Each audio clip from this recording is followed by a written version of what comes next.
Hello दोस्तों, तो आज हम पढ़ेंगे ट्रायंगल्स लॉ के बारे में। तो ट्रायंगल्स लॉ बेसिकली क्या बोलता है, देखिए यदि आपको दो वेक्टर ऐड करना है, दो वेक्टर का क्या निकालना है, रिजल्टेंट निकालना है, तो उसके लिए आप इसको यूज कर सकते हैं। तो देखते हैं, आइए। सपोज ये दो वेक्टर है, एक वेक्टर हमने लिया ए, ठीक है। ये वेक्टर ए का क्या है, हेड है, और ये वेक्टर ए का क्या है, टेल है। दूसरा वेक्टर हमने लिया बी, ठीक है। ये वेक्टर बी का क्या है, हेड है, और ये वेक्टर बी का क्या है, टेल है, ठीक है।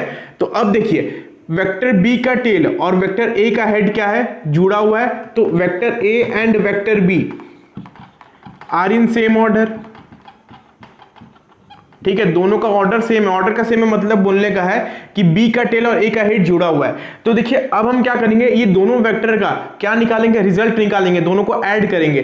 तो ट्रायंगल्स लॉ को यूज करके हम कैसे ऐड कर सकते हैं, देखिए। तो ये वेक्टर को हम क्या मान लेंगे, देखिए कोई भी एक ट्राइंगल का हम क्या मान लेंगे इसको, ये दो कंसेक्यूटिव साइड्स है, ठीक है ना। एक ट्राइंगल हम अगर बनाते हैं तो ये दो कंसेक्यूटिव साइड्स है। तो ट्राइंगल्स लॉ क्या बोलता है, यदि आप इसको दो ठो कंसेक्यूटिव साइड्स मान लिए एक ट्राइंगल का, तो इससे जो थर्ड साइड बनेगा, थर्ड साइड जो बनेगा वही आपका क्या होगा, रिजल्टेंट होगा, है ना। आप यदि ए और बी को क्या मान लिए, ट्राइंगल का दो कंसेक्यूटिव साइड, तो इसका जो थर्ड साइड रहेगा वो क्या रहेगा, आपका रिजल्ट रहेगा। दोनों को ऐड करने से आ रहेगा रिजल्टेंट, और उसका जो ऑर्डर रहेगा वो क्या रहेगा, डिफरेंट ऑर्डर रहेगा। ऑब्वियसली देखिए इसका हेड और इसका टेल जुड़ा हुआ था, बट इसका देखिए इसका क्या है, रिजल्टेंट का हेड और बी का हेड दोनों क्या है, जुड़ा हुआ है। तो इसका ऑर्डर क्या है, अलग है। तो रिजल्टेंट का ऑर्डर इज डिफरेंट, ठीक है। अब देखिए क्या है, अब देखिए एक वेक्टर है, एक वेक्टर दो चीज से बनता है, आपको पता होगा, मैग्नीट्यूड से बनता है और एक डायरेक्शन से बनता है, ठीक है। यानी दोनों को हम मिला देंगे तभी जाके एक वेक्टर बनेगा, ठीक है। यानी कि आपको एक वेक्टर अगर चाहिए पूरा कंप्लीट वेक्टर, तो आपको उसको क्या चाहिए, मैग्नीट्यूड, और उसका क्या चाहिए, आपको डायरेक्शन चाहिए। तो आर का भी देखिए आप क्या निकालेंगे, पहले मैग्नीट्यूड निकालेंगे और फिर आप क्या निकालेंगे, डायरेक्शन निकालेंगे। अब देखिए ओवरऑल एक वेक्टर आर है, ठीक है। तो आर का फॉर्मूला क्या हो जाएगा, R is basically A plus B, ठीक है। अब समझिए ये फॉर्मूला मैंने किस सेंस में लिखा है, ये फॉर्मूला मैंने कंप्लीट वेक्टर का सेंस में लिखा है, ठीक है। ये कंप्लीट वेक्टर का फॉर्मूला है, यानी कि यहां जो मैंने आर लिखा वो क्या है, कंप्लीट है पूरा। मतलब ये चीज लिखा है, जैसे मैंने ए वेक्टर क्या होता है, ए magnitude into a unit vector होता है ना, तो मैंने ये लिखा, ये क्या कंप्लीट वेक्टर होता है, और ये मैग्नीट्यूड होता है, ये डायरेक्शन होता है। तो कंप्लीट वेक्टर का टर्म्स में हमारा ये फॉर्मूला बनता है। नॉर्मल क्या किया, हम ए और बी को ऐड किए तो आर मिल गया। अब हम क्या करेंगे, आर का मैग्नीट्यूड हम अलग से निकालेंगे, ठीक है। तो मैग्नीट्यूड ऑफ आर निकालते हैं हम,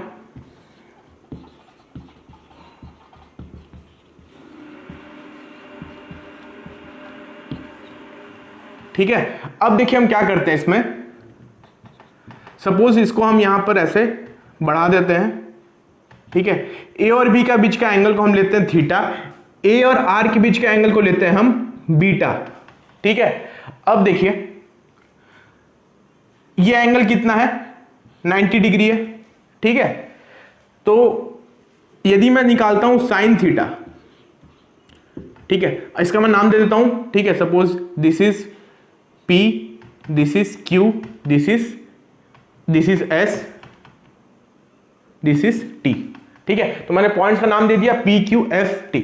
अब जैसे मैं साइन थीटा सपोज निकालता हूं, sine theta will be what, perpendicular by hypotenuse, that is PQ by PS, okay. तो sine theta is equal to PQ by PS। देखिए PS में कौन सा वेक्टर फॉल कर रहा है, B वेक्टर फॉल कर रहा है। तो PS का जो लेंथ है, PS का जो लेंथ है वही क्या रहेगा, B वेक्टर का मैग्नीट्यूड, है ना।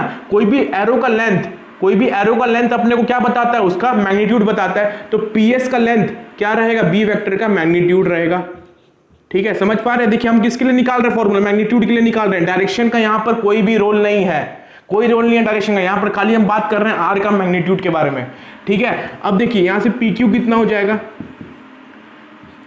That will B magnitude of B into sine theta, ठीक है। ये खत्म हो गया हमारा बात। अब देखिए अब हम निकालते हैं cos theta. cos theta will be what, base by hypotenuse, that is SQ by PS, ठीक है। तो cos थीटा क्या हो जाएगा, SQ हमारा ये है, ठीक है, बाई PS हम निकाले क्या है, B वेक्टर का मैग्नीट्यूड, ठीक है। तो SQ कितना हो जाएगा, B वेक्टर का मैग्नीट्यूड इंटू cos थीटा, ठीक है। तो SQ हमारे पास आ गया और हमारे पास क्या आ गया, PQ आ गया। क्लियर है इतना बात। अब हम पूरा बड़ा वाला ट्राइंगल लेते हैं, in triangle P T Q, ठीक है। ट्राइंगल पी टी क्यू में हम देखते हैं क्या लगाएंगे, हम पहले पाइथागोरस थ्योरम लगाएंगे। तो P T square will be equals to P Q square plus T Q square, ठीक है, इतना हुआ। अब देखिए पीटी हमारा ये था, पीटी पे कौन सा वेक्टर फॉल कर रहा था, आर वेक्टर। तो पीटी का length will give us the magnitude of R vector, that will be equals to what, R vector का मैग्नीट्यूड का स्क्वायर, ठीक है। अब देखिए पी क्यू हम निकाले थे, it is B sine theta, तो ये हो जाएगा बी वेक्टर का मैग्नीट्यूड इंटू साइन थीटा का whole square plus T Q square. देखिए टी क्यू स्क्वायर क्या हो जाएगा, T S plus S Q का स्क्वायर, है ना। तो ये हो जाएगा T S plus S Q का square, that will be what, R vector का मैग्नीट्यूड का square. This is equals to B vector का मैग्नीट्यूड का square into sine square theta plus ये देखिए क्या हो जाएगा, T S square plus S Q square plus 2ts S Q, ठीक है। तो अब देखिए ये क्या हो जाएगा, आर वेक्टर का मैग्नीट्यूड का square equals to B vector का मैग्नीट्यूड का square into sine square theta plus TS. देखिए टीएस हमारा क्या था, टीएस पे कौन सा वेक्टर फॉल कर रहा है, ए वेक्टर। तो टीएस जो लेंथ है वो टीएस लेंथ क्या हो जाएगा, ए वेक्टर का मैग्नीट्यूड हो जाएगा, ठीक है। तो that will be equals to A vector का मैग्नीट्यूड का स्क्वायर प्लस एस क्यू हमने निकाला था, इट इज स्क्वायर है, तो यहां पर क्या हो जाएगा, B square cos square theta plus 2 into TS is basically A vector का मैग्नीट्यूड, तो ये हो जाएगा ए वेक्टर का magnitude into S Q is basically B cos theta, ठीक है। अब देखिए आप यदि दोनों को ऐड करेंगे तो क्या आ जाएगा, आर वेक्टर का मैग्नीट्यूड का square is equals to magnitude of A का स्क्वायर, ठीक है, प्लस ये दोनों का आप ऐड करेंगे, बी वेक्टर का मैग्नीट्यूड का sine square theta plus B vector into B square into cos square theta, ये दोनों का आप ऐड करेंगे तो क्या आ जाएगा, देखिए sine square theta plus cos square theta 1 हो जाएगा, तो ये हो जाएगा बी वेक्टर का मैग्नीट्यूड का स्क्वायर, ठीक है, plus 2 into vector A magnitude vector B magnitude into cos theta, ठीक है। तो अब देखिए यहां पर हम जो भी आया, यहां पर हमारे पास जो भी आया वो क्या है, मैग्नीट्यूड के फॉर्म में है। तो यहां हम खाली किसका बात कर रहे थे, मैं बोला था मैग्नीट्यूड का बात कर रहे थे। अब देखिए इससे आर का मैग्नीट्यूड कितना हो जाएगा, that will be equals to magnitude of A का square plus magnitude of B का square plus 2 into magnitude of A into magnitude of B into cos theta, ठीक है। तो ये आ गया हमारा फॉर्मूला किसका, मैग्नीट्यूड निकालने का। तो यदि आप कोई भी दो वेक्टर को ऐड करके ट्राइंगल्स लॉ लगाते हैं तो उसका यदि आपको रिजल्टेंट का मैग्नीट्यूड चाहिए तो आप ये चीज वहां पर यूज कर सकते हैं, ठीक है। आर का magnitude is equals to root over of A square plus B square plus 2ab cos theta, ठीक है। अब हम बात करेंगे किसका, डायरेक्शन का बात करेंगे। ये हमको क्या दे दिया, मैग्नीट्यूड दे दिया आर का। अब हम निकालेंगे आर का डायरेक्शन, यानी कि जो रिजल्टेंट है उसका डायरेक्शन क्या होगा। अब देखिए अब हम क्या करते हैं, इसका डायरेक्शन निकालेंगे। तो डायरेक्शन ऑफ रिजल्टेंट, ठीक है।